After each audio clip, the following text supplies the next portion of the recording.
नमस्कार साथीहरु, यहाँहरु सम्पूर्णलाई स्वागत छ हाम्रो युट्युब च्यानल प्रो टेक्निकल सोल्युसनमा। है त आज पनि हामी तपाईहरुमा आज एउटा नयाँ भिडियो लिएर आइरहेको छौं।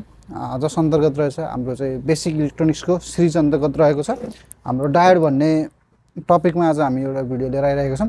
यहाँ देख्न सक्नुहुन्छ तपाईहरुले विभिन्न किसिमका डायोडहरु देख्न सक्नुहुन्छ, विभिन्न एम्पियरका र विभिन्न साइजका डायोडहरु तपाईले देख्न सक्नुहुन्छ। है त जस्तै यो हेर्नुस्, यो हाम्रो रातो डायोड जस्तो देखिएको छ, रातो हो, यो रातो कलरमा देखिएको हामीले भनिन्छ जिनो डायोड। है त्यस्तै गरी यो भनेको हाम्रो ब्रिज डायोड। है त्यस्तै गरी हाम्रो यसलाई भनिन्छ यो बल्ब जस्तो देख्नुहुन्छ तपाईले, यसलाई भनिन्छ हाम्रो एलईडी डायोड भनेर भनिन्छ। है त आउनुस् हामी आज यसको विषयमा पुरै एकदम चर्चा गरौँ। है त डायोड भनेको के हो, डायोडले कसरी काम गर्छ र हामीले डायोडलाई कसरी टेस्टिङ गर्ने भनेर ढिला नगरी मैले सुरु गर्न गए। फर्स्टमा चाहिँ हाम्रो डायोड भन्ने बित्तिकै हाम्रो कस्तो हुन्छ भन्दा नर्मल्ली हामीले यसरी हेर्दाखेरि चाहिँ यो टाइपको हुन्छ डायोड। हाम्रो बाहिर यसको इन्टरनल बाहिरी स्ट्रक्चर चाहिँ हाम्रो यसरी के हुन्छ, यसलाई हामीले डायोड पनि भनिन्छ। र हाम्रो फिगरको हिसाबमा चाहिँ हामीले के गरिन्छ भन्दाखेरि हामीलाई यसरी हामीले डायग्रामको हिसाबमा चाहिँ हामीले यो लाइनले चाहिँ हामीले लेखिन्छ। है अब हेर्नुस्, यो भनेको एउटा के हुन्छ, डायोडमा के हुन्छ, एनोड र क्याथोड गरेर मिलेर बनेको हुन्छ। तपाईले बुझ्नुस् कि यो डायोड भनेको यो एउटा सेमिकन्डक्टर डिभाइस हो।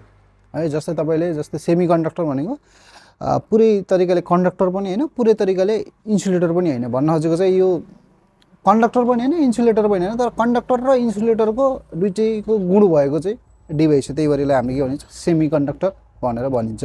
यसको मुख्य काम भनेको चाहिँ यसले के गर्छ भन्दा यसले एकतर्फी मात्रै यसले के गर्छ, करेन्ट प्रवाह गर्ने काम गर्दछ। जस्तै तपाईले चाहिँ के गर्नुहुन्छ भने जस्तै यो हामीले एनोडबाट हामीले यो क्याथोडतिर हामीले यसो यताबाट हामीले भोल्टेज सप्लाई दियो भने यताबाट हाम्रो भोल्टेज सप्लाई आउट हुन्छ। तर हामीले यतापट्टि हाम्रो यो देख्न सक्नुहुन्छ तपाईले, हेर्नुस् त यहाँ थोरै यो सेतो पट्टी देख्नु भयो नि तपाईले, यो चाहिँ तपाईको के हो भन्दा हेर्नुस्, यसमा अझै राम्रोसँग देखिरहन्छ। ल हेर्नुस्, यसमा हेर्नुस् त यो सेतो पट्टी छ नि, हो यो सेतो पट्टी भनेको हाम्रो क्याथोड हो र यता कालो पट्टी यो भाग भनेको हाम्रो एनोड हो। भनेपछि यसले यता एउटा डिरेक्सनमा मात्रै तपाईको एउटा दिशामा मात्रै यसले के गर्छ, करेन्ट प्रवाह गर्ने चाहिँ काम गर्दछ। त्यसले उल्टो दिशामा हामीले करेन्ट प्रवाह गर्न सकिँदैन यसबाट चाहिँ। है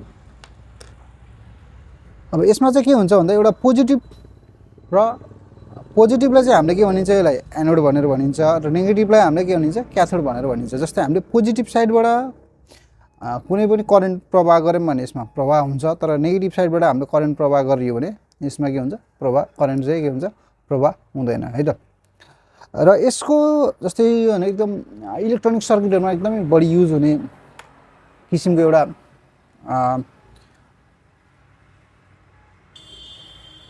सामान हो। है जसले चाहिँ के गरेको हुन्छ भन्दा यसलाई चाहिँ मेनली चाहिँ किन युज गरिरहेको हुन्छ भन्दाखेरि हामीले एकतर्फी मात्रै करेन्ट बगाउनको हिसाबले बगाउन छ भने हामीले यसलाई के गरिन्छ, युज गरिन्छ। है त र यो खासमा चाहिँ के गर्छ भन्दा यसले चाहिँ एकतर्फी करेन्ट बगाउन दिन्छ र अर्कोतर्फी उल्टो दिशाबाट आएको करेन्टले के गर्छ, यसले रोक्ने चाहिँ काम गर्दछ। है त अब हेरौँ, तपाईले जानौँ अब यो डायोड चाहिँ कसरी काम गर्छ त भन्ने कुरो तपाईले चाहिँ बुझ्नुभयो भन्दा चाहिँ तपाईले एकतर्फी दिशामा मात्रै करेन्ट बगाउने हामीले डिभाइसलाई हामीले के भनिन्छ, डायोड भनेर भनिन्छ। है त अब हामी जाउँ डायोडको टाइप्समा जाउँ। है त हामी डायोडको टाइप्स कति किसिमका छन् भन्ने कुरोमा जाउँ। हामी फर्स्टमा छ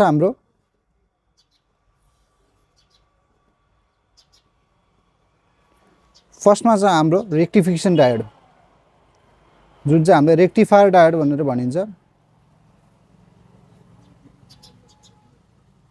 है हाम्रो सेकेन्ड नम्बरमा छ हाम्रो जिनो डायोड।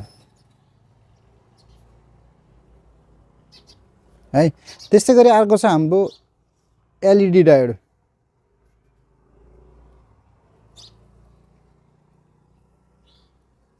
त्यस्तै गरी हाम्रो छ 4 नम्बरमा छ सोकी डायोड।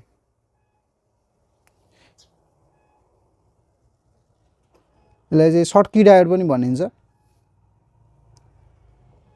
है त्यस्तै गरी हाम्रो रहेको छ फोटो डायोड।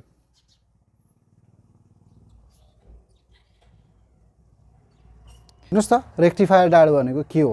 रेक्टिफायर डायोड भनेको तपाईँलाई म यहाँ देखाउन सकिरहेको छु। यसलाई हामीले भनिन्छ रेक्टिफायर डायोड। यसले के काम गर्छ भने हाम्रो चाहिँ एसी करेन्टलाई चाहिँ यसले डिसी गराउनको लागि यसले चाहिँ मद्दत गराउँछ। यसले चाहिँ एसी करेन्टलाई चाहिँ हामीले डिसी बनाउनको लागि हामीले यसको सहायता लिएर हामीले एसी करेन्टलाई हामीले डिसी बनाउन सकिन्छ है त। त्यस्तै गरी अब हाम्रो जिनो डायोड हेर्नुहोस् त हामीसँग रहेको छ। यो जिनो डायोड यो भनेको हाम्रो जिनो डायोड हो है त। यसले चाहिँ के काम गर्छ भन्दा यसले चाहिँ एउटा भोल्टेज रेगुलेटरको काम गर्छ। जस्तै मलाई अब निश्चित 5 भोल्ट मात्रै चाहिएछ भने 12 भोल्टबाट यसले चाहिँ के गर्छ, मैले 5 भोल्टको जिनो डायोड युज गरेँ भने मलाई त्यसबाट चाहिँ 5 भोल्ट मात्रै आउटपुट हुन्छ। यसले चाहिँ भन्नु चाहिँ भोल्टेजलाई कन्ट्रोल गर्ने काम गर्छ है। त्यस्तै गरी एलइडी डायोड भनेको तपाईँले देख्न सक्नुहुन्छ। हेर्नुहोस् त तपाईँले सानो एलइडी बल्बहरू देख्नुभएको छ नि, यो भनेको हाम्रो एलइडी डायोड हो है। र अब यस्तै गरी हेरौँ सर्टकी डायोड भनेको मसँग अहिले यहाँ एभाइलेबल छैन। यो पनि एउटा एक किसिमको डायोड हो जसमा चाहिँ तपाईँको कस्तो हुन्छ भन्दाखेरि यो डायोड चाहिँ कसरी राखेको हुन्छ भन्दाखेरि एउटा हिसाबले चाहिँ तपाईँको यो तरिकाले राखेको हुन्छ है। त्यस्तै गरी अर्को हिसाबले चाहिँ तपाईँको यो ठ्याक्कै फरवर्डमा हुन्छ क्या। एउटा यो हिसाबमा तपाईँको के गरेको हुन्छ, तपाईँले चाहिँ यो डायोड बनाएर राखेको हुन्छ। यसरी चाहिँ नर्मली दुईवटा डायोडलाई चाहिँ एउटा फरवर्ड बाइस र रिभर्स बाइसमा बनाएर एक ठाउँमा राखेकोलाई हामीले सर्टकी डायोड पनि भनिन्छ। त्यसै गरी हाम्रो फोटो डायोड छ।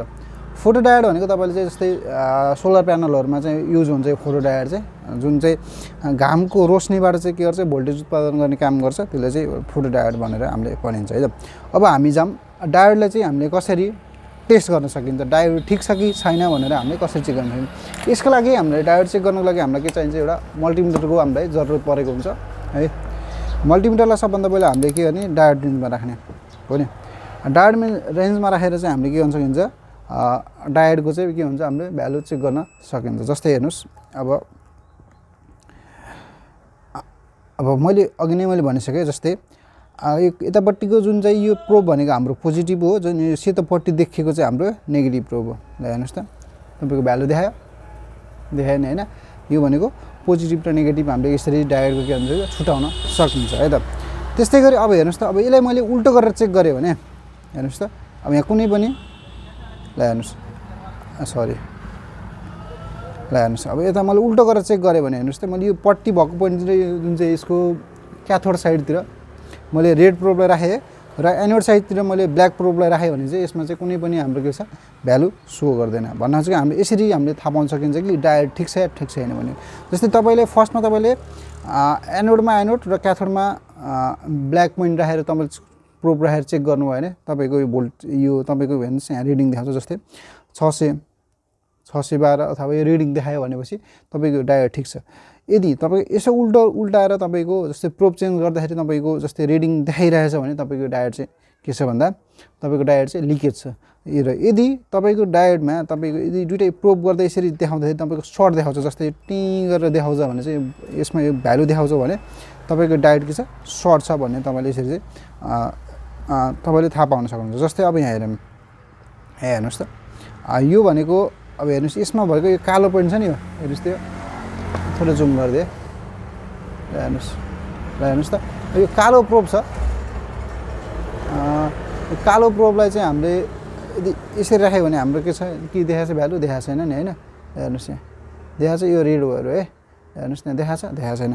तर मैले यसलाई के गरेँ पोजिटिभमा एनोडमा हाम्रो चाहिँ रेड प्रोब र क्याथोडमा हाम्रो नेगेटिभ प्रोब देखायो भने हेर्नुहोस् त्यहाँ हेर्नुहोस् यहाँ के छ यो देखायो नि। जस्तै हेर्नुहोस् यो कालो हो। ल हेर्नुहोस् यसरी चाहिँ हामीले के गर्न सकिन्छ हाम्रो डायोडको चाहिँ हामीले टेस्टिङ गर्न सकिन्छ। यसै गरी हेर्नुहोस् त अब यो एलइडी छ। एलइडी भनेको यसमा यो तपाईँको जतापट्टिको लामो खुट्टा छ यो भनेको पोजिटिभ, यो भनेको एनोड हो र जतापट्टिको सानो खुट्टा छ त्यसलाई हामीले के हुन्छ के भनिन्छ हाम्रो क्याथोड भनेर भनिन्छ। ल हेर्नुहोस् त थोरै बोल्यो नि। हेर्नुहोस् अब यसरी के हुन्छ यसरी चेक भइरहेको हुन्छ त। अब मैले तपाईँलाई यहाँ यसको चाहिँ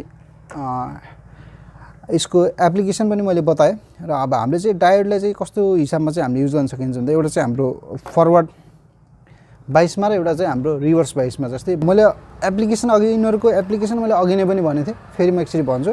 दोहोऱ्याउँछु हाम्रो जुन चाहिँ रेक्टिफायर डायोड छ यो रेक्टिफायर डायोड चाहिँ तपाईँको एसी करेन्टलाई डीसी करेन्टमा परिवर्तन गर्नको लागि हामीले यो रेक्टिफायर डायोड चाहिँ हामीले युज गरिन्छ यसको पनि विभिन्न किसिमका रेक्टिफिकेसनहरू छन् जस्तै हाम्रो यो भनेको ब्रिज रेक्टिफिकेसन भयो अब हाफ वेभ रेक्टिफिकेसन फुल वेभ रेक्टिफिकेसन यो हिसाबले चाहिँ अब अर्को भिडियोमा मैले तपाईँलाई ल्याउने नै छु हाफ वेभ रेक्टिफिकेसन भनेको के हो फुल वेभ रेक्टिफिकेसन भनेको के हो भनेर त्यस्तै गरी हाम्रो यो जिनो डायोड छ जिनो डायोडमा चाहिँ हाम्रो के हुन्छ यो जिनो डायोड यो भनेको हाम्रो भोल्टेज रेगुलेट गर्नको लागि चाहिँ के गरिन्छ हामीले जिनो डायोड युज गरिन्छ र जस्तै तपाईको हाम्रो यो एलईडी डायोड छ तपाईको कुनै पनि हामीले लाइट प्रकाश पाउनको लागि हामीले यसलाई एलईडी डायोड युज गरिन्छ है त्यसैगरी तपाईको डायोडहरु चाहिँ विभिन्न किसिमका सिग्नल र वेभफर्महरुले चाहिँ अझै फिल्टर गर्नको लागि हामीले डायोडहरु पनि युज गर्न सकिन्छ है त